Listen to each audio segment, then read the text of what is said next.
Hello and welcome to another episode of Point of Purchase. My name is Isaac Wanzama. I'm the founder and chief strategist at Geeks Commerce, and I will be your host for today.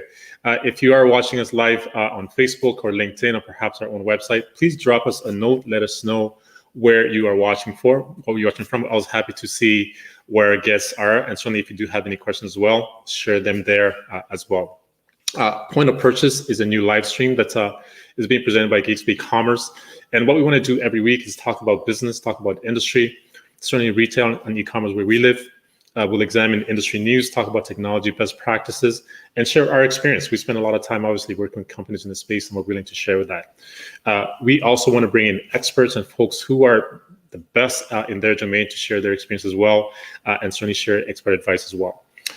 Today's topic is taking stock, the importance of supplier diversity in 2020. Certainly with all the important conversations around equity and social justice that have taken place over the past 30, 60 days or so, we thought this would be an important topic to have. With that, we're going to be talking about strategies. We're going to be talking about the challenges and the benefits of supply chain diversity. And more importantly, we want to talk about how to move the needle forward in a meaningful way. With that, we have two great guests today, two people who have spent a lot of time, certainly their career in the space, either advocating or helping companies achieve and drive towards supplier diversity. We're hoping to have an engaging topic today and get a lot of great ideas out of it, and certainly get started. With that, let me welcome my first guest to the show, Patricia Moser. Patricia, how are you? Good. How are you? Not too bad. Thanks for joining. A little bit about you. Patricia is the former Chief Procurement Officer of the United Nations and also the founder of her own firm, i3 Advantage. Thanks for coming. Thank you. Awesome. Let me get my next guest in here. Cassandra Dorrington, how are you? Nice. I'm doing very well. Nice to see you again. Nice to see you again as well. Cassandra is the current president and CEO of the Canadian Aboriginal Minority Supplier Council, also known as CAMC. Cassandra was named one of Diversity Canada's influential women in diversity and HR and leads a very, very strong team at CAMC. Thank you so much for joining. Wonderful. Thank you both. So certainly I want to remind you, if you do have any questions for either one of our guests or myself, please feel free to leave them in the comments. We'll try to get through as many as we can before the end of the show, and certainly keep us all informed. With that, I'd like to start by turning it over to you folks. Obviously, you're here because you have quite a bit of experience, bring a lot of knowledge, not only in supply chain, but certainly supply chain diversity more importantly. Patricia, I'm going to start with you. You're back in Canada after 5 years, working with the United Nations, one of the largest organizations in the world, spent billions of dollars, has a wide range of categories where purchases are made, everything from transport to pharma, and buys from multiple countries around the world. Tell us about what their experience was like. Well, I think from a sort of expansion perspective of knowledge and so on, it was certainly that. And in the buys, you would do everything from armored vehicles to mine detection dogs to medicines to pens and paper and everything in between. So quite significant in multiple places around the world. Many fragile economies that are either in conflict or different things like that. So I've sat with and talked to refugees. I've danced with the Maasai. And basically what I carry away from every place, even though from our perspective, we'd look at it and say, how can there be hope? But there is always hope. There's enthusiasm, all that sort of thing. And when it comes to, I've met entrepreneurs and companies across the globe, small, medium enterprises, diverse suppliers, and there was a gap within, the UN, within our agencies in addressing that. So we created a program, which I can expand on later, called the Possibilities Program, that was about the tagline, not about the here and now, but about what can be. And so done on a shoestring budget, but won a prestigious award, global award, because at the end of the day, supplier diversity is exceedingly important. It can impact every one of the sustainable development goals. And we should embrace this not as a to do, but as a benefit that can not help your business, help your government, and help the world. And that's fantastic. And I can't wait to dig into some of that experience. And I think there's a lot to be learned, certainly from a conversation we've had already. Let me bring Cassandra in. You are the president of CAMC, as I mentioned, one of the premier organizations in North America when it comes to supplier diversity and so forth. CAMC has 500 plus certified, corporate members, suppliers, 85 plus corporate members that include Kellogg's, Ford, Staples, with what looks like $5 billion spent. Tell us about CAMC and what the Canadian landscape looks like. Okay, thank you very much for asking. CAMC started 16 years ago. Hard to believe. It's only been around 16 years. This concept of supplier diversity is 50 years plus, started in the US. 16 years ago, they realized we had similar issues, right? We had underrepresented groups not at the supply chain table. So CAMC was formed to, how do we bridge that gap? And so our whole hope and our whole focus has been on how do we identify those suppliers who are owned, managed, and controlled, 51% either minority and or Indigenous. And then how do we get them to the table and connect them up with corporate Canada? So our focus has been going from coast to coast, finding these suppliers, getting them certified, and then working with the corporate to identify the opportunities and making connections. We started out small, let's say 8 corporations to begin with who formed the idea, and probably we had about a dozen suppliers our first year. So we have 85 corporations and more who are knocking on the door, given as you just talked about the social justice movement, who understand the value of diversity. And we're up to just under 500 suppliers. And they range, as Patricia's talked to you, industry sector, we could be in a whole group of different industries. Our suppliers come to the table. And they're at different sizes. Some could be at a 500,000 in revenue. Some could be at 50 million in revenue. But our whole purpose is how do we connect them into the supply chain, those who haven't connected? How do we find a fit for them in the supply chain? And thank you for sharing. I think that's testament to certainly the hard work that your team has done. I'd like to step back a little bit. I mean, we understand supplier diversity, and which is why we're having this conversation here. But for folks out there who are maybe hearing this term for the first time, Patricia, I want to come back to you. What is supply chain diversity or supplier diversity? There seems to be a number of different terms there. What is it and what is it not? Okay. Patricia? From my perspective, what it is not is a charity. And that's often how it's seen. And quite honestly, when I first encountered it 20 years ago in the US, it was like, oh my, like here's something else I have to do. What benefit does it have? And but the corporation had a target, so of course you do that. However, I'm glad I was forced into it. I was one of the first advocates in Canada for it, because at the end of the day, what supplier diversity is, it is a definitive benefit to the organization.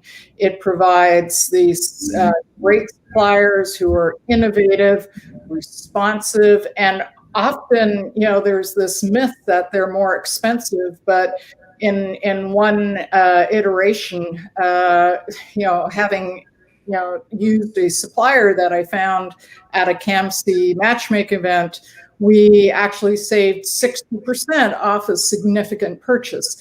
And that was with using, a diverse supplier. So, but it was not just the one situation, it was multiple situations where I have become probably, the cheerleader, if you will, of supplier diversity. I'll throw the same question to you, Cassandra. I mean, how does CAMC define it? What is it and what is not? And what kind of conversations are you explaining? Yeah, let me piggyback on what Patricia said. Patricia's talking about what it's not, and that's really important because people have a myth about what it is, charity and all these other things. So she clearly explained what it's not. What it is, it's a proactive program by corporate members and or government to include those previously underrepresented at the table. And so therefore, what this means is they definitively have to sit down and take a look at whether they start out by benchmarking who's currently in the supply chain, right, identify areas where they can actually go out, find suppliers, owned, managed, controlled, 51%, whether they be women, Indigenous, minority, veterans, persons with disability. The underrepresented groups find out if they're certified. That means you can bring them now to the table and actually have them bid on opportunities. Right. It's a planned program. It's not just happens and it's a one-off. It's a planned program. You've identified key areas where you're looking for suppliers to bring to the table. They get to bid on the opportunities just like all the other suppliers. Right. As Peter said, lo and behold, they're more innovative, they're more flexible, the cost structure might in some cases be better. All those items are what gets our suppliers to the table and gets them to win business. And I'll follow up on Cassandra. I know in the past you've been part of reports where you've talked about a checklist and an internal audits that corporations can use to determine just how diverse their supply chains are. Can you comment on that a little bit? This is something Patricia and I had worked on the past before she had gone overseas.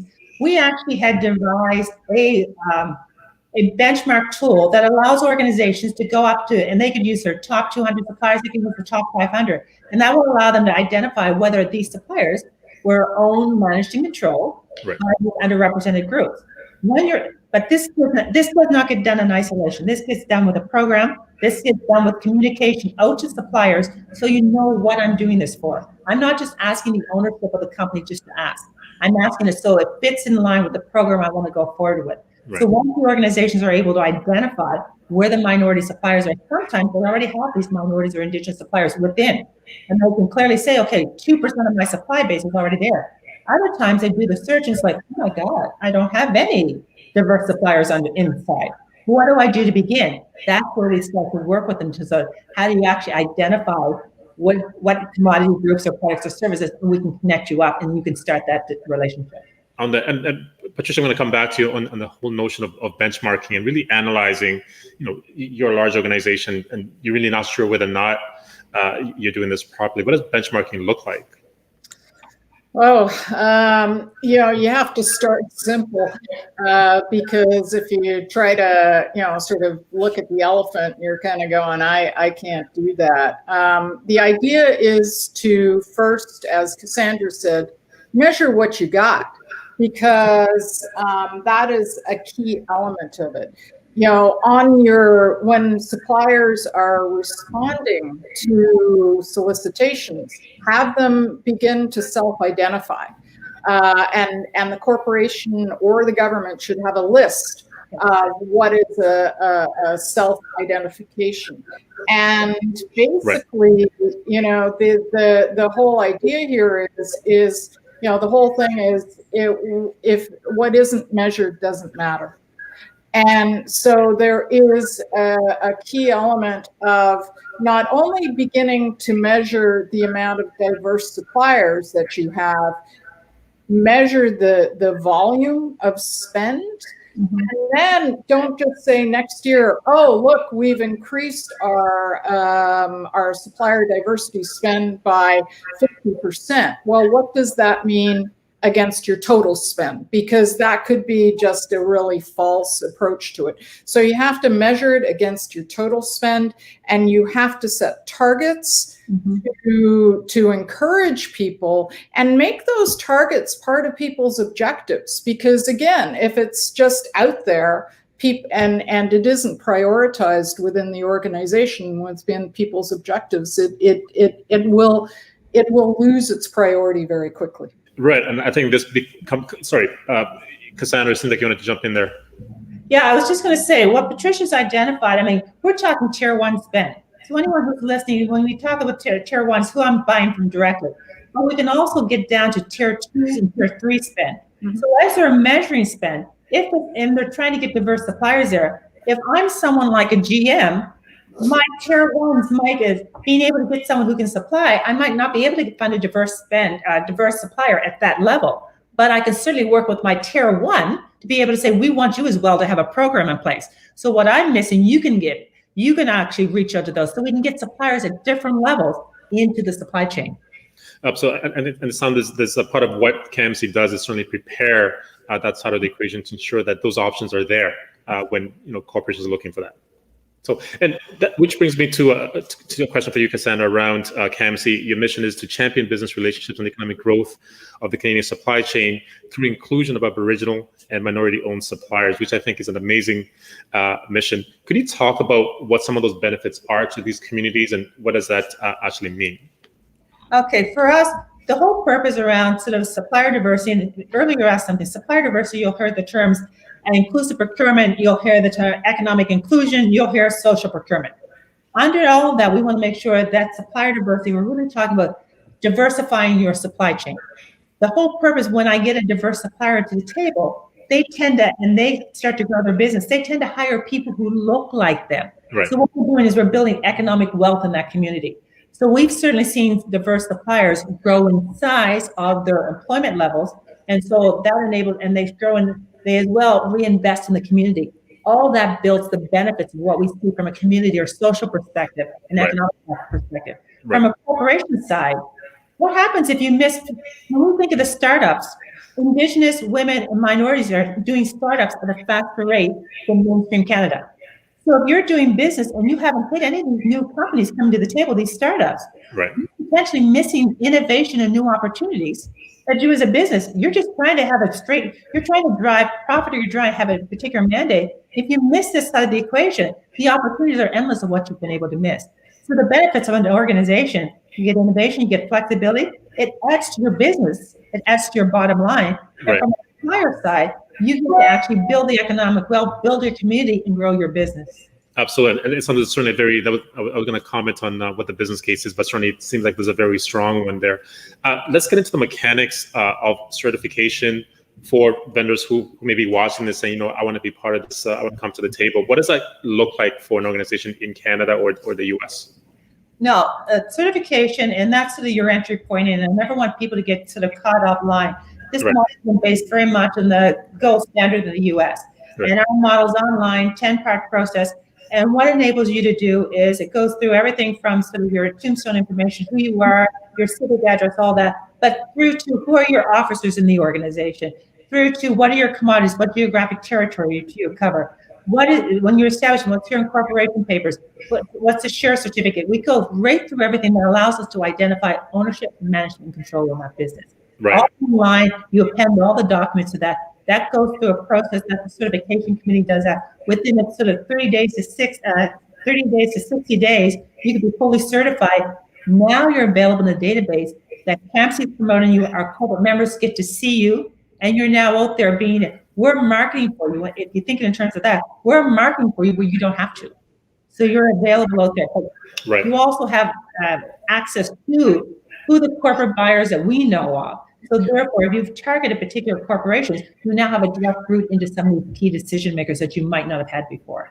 Absolutely. And it certainly sounds like a great program to be part of. Patricia, I'm going to come back to you and sort of let's pull back out here and sort of look at the global picture again. You talk about the 3 C's of sustainability, which I love and I think is important. With an organization as large as the United Nations, what does diversity and sort of in the supply chain look like, and how do we even begin to address that? How many hours do you have? I think when we, and I'm gonna take the big, but also take the smaller picture. When we talk about sustainability, yes, it's social, economic, and environmental. And when we look at supplier diversity and its approach, it's kind of in there and it's kind of in here and it's kind of there. And I think that's probably common within both the governments in Canada and a lot of corporations. It's not truly focused on. And that is why, at the agency that I was at, we started the Possibilities Program. And the key thing is a lot of, diverse suppliers don't have the same access. And Cassandra mentioned that before. And so how do you give them access? How do you educate them on what UN procurement is, or, for others, what their procurement is? And so the Possibility Program had two branches. One was the going in country, whether it was Jordan, Ethiopia, Myanmar, a number of different countries like that, and spending 2 days educating, matchmaking, bringing in governments and other international development agencies and so on, to give people sort of an insight and a potential of what they could do within the UN. And actually, what's interesting is within the UN, and one of the interesting statistics is 70% of the purchasers are actually less than 50,000. So it actually is quite open to small and diverse suppliers. But the other part of it was a portal where innovative suppliers could, in fact, put in their innovative solutions. And one of the key things, and particularly in public procurement, is a lot of innovation is out there, but because the specifications and solicitations are so strict, they end up being technically non-compliant. They might have sliced bread, but they're technically non-compliant because that is how structured things are. And public procurement in general, with governments and so on, is too structured that it doesn't allow for that. So again, we gave an opportunity to introduce innovative suppliers to the organization to hope to inform some future solicitations and to keep them a little bit broader and not as tight. Procurement people, as a rule, are risk averse. Right. So as opposed, well, not me, but but you know, so they got to be moved a little bit out of their comfort zone. And I'll tell you, there are some awesome solutions out there that nobody's been able to see because they don't have the access that larger corporations would have. And I'm going to sort of follow up on that. Obviously, you touched on the importance of government procurement, which, when it comes to procurement, probably one of the largest group of buyers in any country. I want to ask Cassandra to maybe comment on that. How does government procurement, are they doing it better than corporations? Is there opportunities to learn from some of the elements that Patricia's just touched on in that sphere? Well, in Canada, public corporations led the way in supplier diversity. It came through private corporations, and will continue to grow. Public has come along in the last couple of years. City of Toronto for us was one of the first to come to the table saying, we understand the value of diversity. How do we make it happen in our procurement space? So they've been steadily working at it, and they've been doing a lot of outreach to get suppliers to the table. So City of Toronto, very, very clear on what their focus was. Then we sat at the table with the federal government. The federal government, much like you've heard Patricia talk, they were interested in Innovations Canada came out and said, we're looking for suppliers who can bring innovations. We want to hit the diverse community because we know there's probably a potential opportunity there that we've never tapped. So they've been clear putting that out. And most recently, as we've come into COVID and everything else, they've really been coming out saying, we're looking for diverse suppliers. We've had the opportunity to rejig the economy now. We want to get diverse suppliers to the table. So they're working hard to do that. But by no means are they leading yet, because they're still trying to make sure how does it fit inside. And this is a perfect opportunity to do just that. Right. But one of the things that, and Patricia talked on something, and it's all to do with, you need to be able to streamline so the suppliers can get to the table with the government. One of the issues with government has always been, it's a big bureaucratic process. Right. As I've been talking to PSPC now, they've been, through COVID, they've had to streamline a number of things. They've had to sort of shorten timelines and shorten processes. Some of these things that they've learned through COVID-19, they will be continuing on. So I'm anticipating as we move further, they don't have a policy yet. They've had a lot of pilots that they've been able to say, we've seen great success. Right. We're looking for them to turn that into a policy program so that they're very clear on their procurement with these underrepresented groups. Right now, they do have a PSEP program for the Indigenous. Right. Now they have focused on women, but we haven't seen them focus on the other groups. We haven't seen them focus on minorities. This whole social justice movement, we haven't seen them focus on Blacks. We haven't seen them focus on veterans, LGBT, persons with exceptionalities. We want all that at the table because we know they are the biggest procurement agent in the country. They're by far the biggest procurement agent. And so we want the opportunities that if it's tier one, they're encouraging their tier ones to make sure when they're bringing the bids to the table, they're including diversity in that bid. Absolutely, and thank you for sharing that. And I think this is the point of conversations like the one we're having here, to make these entities aware that there are groups and organizations and folks like yourselves who are leading this and are ready to have the conversation. I'm going to take a pause to say that we see folks are watching on our live stream. Please feel free to drop a comment or chat for our guests here who are rich with wealth of knowledge in this space. For sure, we want to benefit from that. Patricia, I'm going to come back to you. Obviously, you're back, and part of what i3 Advantage does is really help companies navigate around this, and whether you're government or otherwise. You talk about positive transformational change as part of your approach. Can you comment on what that means in an organization looking to really do something about diverse supplier? Well, first of all, you have to have commitment right at the top. Because if it's left as just a procurement exercise, then it can get watered down in many, many different ways. So you do have forward-looking CPOs. There are quite a few of them there. I'm hoping I was one of them. But the key thing is when organizations, they have to look, and Cassandra mentioned this before, is challenge their tier one suppliers.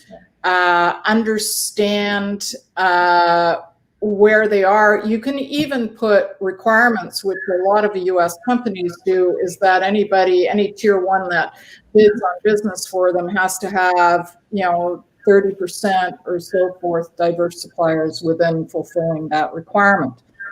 The world is flat. Okay, that was Thomas Friedman a number of years ago, and it's probably become flatter. Right. When companies and governments are looking at how they engage in the future, they need to understand that, you'll hear a lot of terms out there about, and I've heard a lot of them, this is positive discrimination. How bad is that? And, the reality is that's because it's been negative for so long. So basically, it's understanding clearly your supply chain. You can make a difference if you focus on it. You need to focus and make it part of the organization's DNA, just not program on the side. And personally, I think, with proper procurement, and particularly on the government side, but certainly in corporations as well, you can positively impact every one of the Sustainable Development Goals, all 17 of them. And the other thing as well is that corporations should look at, in their fulfilling in other places of the world, can they help to build the infrastructure that's within those organizations, and not deliver from here and send over there, but start lifting up other economies. That's part of the social and economic aspect of it. No, absolutely, and I think what you touched on, we certainly have seen with this conversation around social justice, a lot of willingness with brands to really speak out and come forward and say, we support the Black community as an example, and we want to ensure that change is being made. Cassandra, you want to see more than that, and you've commented that there's opportunities to actually put some action behind those words. Could you comment on that a bit? Yeah, the social justice movement has gone global. We thought it was a U.S. thing, and then everyone kept saying no, it impacts all of us. So when we hit that, and I've seen a lot of them, I've talked to a lot of people, a lot of CEOs, they have made statements on, they want to make a difference. They buy into that this has gone on for too long. But I'm saying we've seen enough of that, and that's been great. We want everyone to say, yes, we want to make a difference. But now this is the time for substantive difference, substantive action and change. What's your next step? What have you actually done? You've heard Patricia say, we need the commitment at the top. We know have that, but what does that mean? The next thing it means is, what's my plan? Who else do I have as my chief officer who's actually doing that? Is that part of our daily agenda? And how does it dribble down? So if that's part of the daily conversation, how have we built it into procurement? How have we built it into other aspects of the organization? What's our objective? I mean, I've certainly talked to my reps at Microsoft and Apple. They're putting like $100 million for Black-owned business, or $500 million. I want to see, how's that being translated? What do we see that into? What do the goals look like? How do we bring suppliers to the table? We have a number of suppliers who are showing up because they have value and they have quality products. We'll get it in their hands. So when I see another CEO statement or a CPO statement, I'm rah, but until I see your action plan, and until I see suppliers lined up and that they're getting RFPs and you're actually awarding the RFPs, these are diverse suppliers, right. I know differences are being made. So it's not about let's just post something then kind of go back because the conversation is stopped. And Patricia, I'm going to allow you to comment as well. How do you think this conversation around social justice? I mean, there's been various over the past certainly this year for sure, but the year before there was something else. How do you think these conversations affect business, and how do you turn that energy into something that's actually positive? The hope is that it makes a long-term systemic change. The reality is that too often it's whatever's on the headline of the paper that day. So it's kind of like flavor of the month, if you will. At certain points in time, it's about women and the hashtag Me Too, which has kind of fallen off the radar, although it was there. Now we have this particular scenario with social injustice. I mean, these are all real things.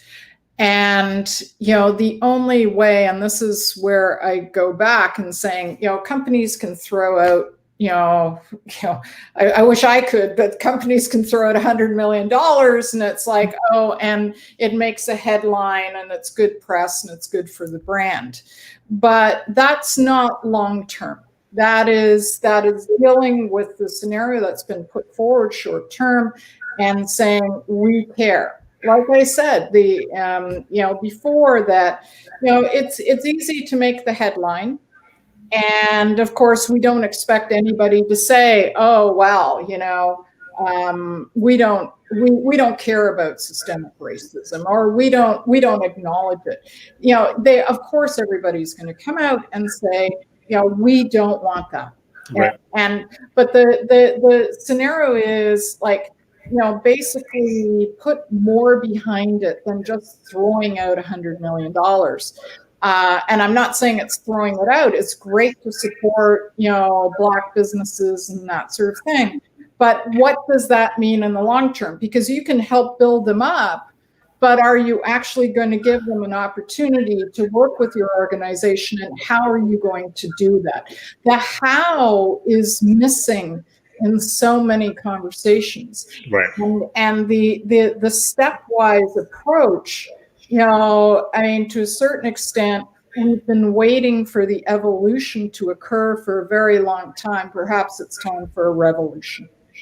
Well, that's a very interesting topic. And to me, I hear really go beyond the hashtag, and there's going to be a hashtag every 6 months. But how do you go beyond that? I'm actually going to take a question from a viewer on Facebook, and this is about procurement with government. It seems the viewer wants to know that mostly large companies are the ones who succeed in this sort of sphere of procurement. Any comments on how smaller suppliers could be part of that game? Well, let me just say, much like Patricia said, let's say PSPC deals a lot with smaller suppliers than the large suppliers. We all hear about the IBMs and whatever else, but there's a lot more spend that goes with smaller suppliers. We're working with PSPC and saying, how do we get these smaller suppliers at least on the list? Right. Because as I said, government has a lot that you have to go through to get on the list, to get here. We're working to and during PPE time, during COVID time, they were doing a lot of outreach. They wanted to build up the list of suppliers they had. Because what happens is we get caught, when I say we, some of the diverse suppliers get caught in filling out the information to get it in there. You do have to register to get in. You do have to be on the list to get the RFPs out there. So we have to start with that. If you're having a problem with that, reach out to the Ombudsman's office. Alex and team at the Ombudsman's office, we've been keeping them abreast that if anybody gets caught way late along the process, we have to point them in the right direction so they can get on the list. Because there's a lot more opportunity of what the spend comes out that we have smaller suppliers associated with, but we need to get them into that forum. So it sounds like there's quite a few processes and steps, but there's still certainly the opportunities there. Patricia, you mentioned earlier at the UN that some of your suppliers were in that $50,000 range. Could you comment on how you achieved it there? Well, that's just a statistic that is across the world. So in different places and things like that. We didn't move to get them that way. That's just amongst 40 different agencies. That's the standard. But one of the things I do want to address with that question is the fact that this is a comment I have heard from every country I've gone in, every place we've gone, and it's also a comment that was made, has been made multiple times against the UN. So first of all, again, it does require some sort of change within the government procurements. It requires targets within government procurements to push down again to the tier 1 suppliers. But the other advice that I would give to diverse suppliers, SMEs, is look at who within the UN, who within governments is actually the top companies that are winning the awards, like the solicitations, and go and find them. Right. Start talking to them about how you could become a tier 2 supplier to them. Right. And I think that sometimes is easier because, a lot of the procurements are very large, but there are so many bits and pieces to it where small, medium diverse suppliers can in fact insert themselves and positively insert themselves and potentially even open themselves up to more business with that corporation. Right. So go ahead. In fact, when you think of Canada, we had the superclusters announcement, was it last year? Right. And that's just the tip of the iceberg. Those are big consortiums, but they still have need for more diversity underneath because they're rebuilding the economy. Right. So if you're in a particular region or have a particular specialty, look at who's in that supercluster. And as Patricia said, go and start talking to them because that was just the tip of the iceberg who was actually included in that proposal. They need a lot more businesses underneath them to build where they're going. Right, and what's really make your contacts available and your website addresses are there. That's so direct people to you who may have further questions. Now, I'm going to bring it back to your personal experiences a little bit here. Obviously, you're here because of your expertise and your leadership in the space. As women in supply chain and supply chain diversity, talk to us about what your experience has been like. What are your challenges in some of the arenas you've been part of? Patricia, I'll start with you, and then we'll come back to Cassandra. Well, I would have, if you could see my forehead, you'd see it was flat, about either hitting my head against the ceiling or banging my head against the wall. When you look at, sort of the area and trying to incorporate aspects of supplier diversity, a lot of times you get, well, why? What is this? How is that going to help us? And so on. And what you need is a champion to be able to articulate that and put it forward as a key imperative and also a definitive benefit. Nobody is asking to be treated special. This is about equal access and equal opportunity. And quite honestly, it's sad that at this point in time, 2020, that we still have to talk about equal access and equal opportunity. I just find it, personally astounding. And maybe that's just because I expected at this point in time with my age that I'd be going, wow, my work is done. Nope. Cassandra, I'll shoot the same question over to you. I mean, share your experience. Yeah, much like Patricia, it's been a long time coming, but over the years, what I've managed to do is develop a very thick skin. None of this is personal. And so when I get over it's a social cause or it's a charity, I'm big on what we're bringing to the table is a business case. What we're bringing to the table is impacting bottom lines. It's impacting business. And if they think that I'm self-serving for me to have that discussion, I bring my corporate friends to the table. So when they come to the table and all of a sudden it's like, oh, then we can have the real conversation about the business case. Over the years, I'm not only an accountant by profession, but a business owner. I talk the language of the corner offices. We need to make sure we're talking the same language, because we're not talking charity, we're not talking social causes, we're talking real business. And so when you get to that level, then you're able to have that. But it certainly helps to bring your corporate friends to the table to get that invite inside. Absolutely. And I think, again, what we've demonstrated here is that the conversation could be had, and there's definitely tactics to kind of get where we want to go. And more importantly, what we're seeing now is that the will is there all across the board, and there's allies across all the different communities who want to see change. And with that, I mean, just before we wrap, Patricia, let me come to you on this. 3 takeaways or 3 thoughts that you'd want to leave our audience with when it comes to the importance of how to get started around supply chain diversity. It's not a charity; it's a business case, which I think has been stated numerous times. Right. Basically it enhances your business, and it exposes your business to potentially new innovations and opportunities to move forward. And I guess the key thing is this is not rocket science, okay? This is not something that you have to have multiple spreadsheets and this and that and the other thing. This is, like I said, for our possibilities program that we raised, it was a shoestring budget, because it came out of my budget, because it wasn't funded by anyone else. But because of the passion, I was able to implement it, and it won an international award against your JP Morgan Chases and your cities and stuff like that. So if I can do this and implement this in a multilateral organization on a shoestring budget, then it's not rocket science. It's easy. You just have to have the will.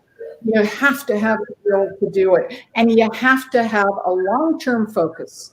Right. That it will continue, and that's more than 3. But I wasn't watching Sesame Street tonight. We'll take all the insight from your world of knowledge, Patricia. Don't worry about that. Cassandra, the same thing with you. What 3 things, 4 things, whatever number you want in terms of what we could take away? The three things that come into my mind. Economic inclusion enhances your business. Pure and simple. It makes good business sense to be doing this. If you're not doing it, the time to start is now. Let's stop wishing and thinking. The time to start is now. And the last thing is be intentional. This doesn't happen just because I close my eyes and wish it to happen. Doesn't happen because I just mentioned the word in the hallway. Be intentional about the practice. As Patricia said, not rocket science, but it takes more than will. It takes will plus action. They have to actually do something. Well, that's fantastic. And I mean, thank you so much. We have to wrap it there. I mean, a lot of shared information. I do want to thank you again for you taking time to the 2 very, very busy people.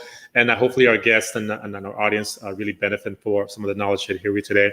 To our viewers, thank you again for watching another episode of Point of Purchase. If you are watching on any of our channels, as mentioned, leave some comments, and we'll be more than glad to share these with the folks who are here today. Follow us on social to hear about our next episode of Point of Purchase.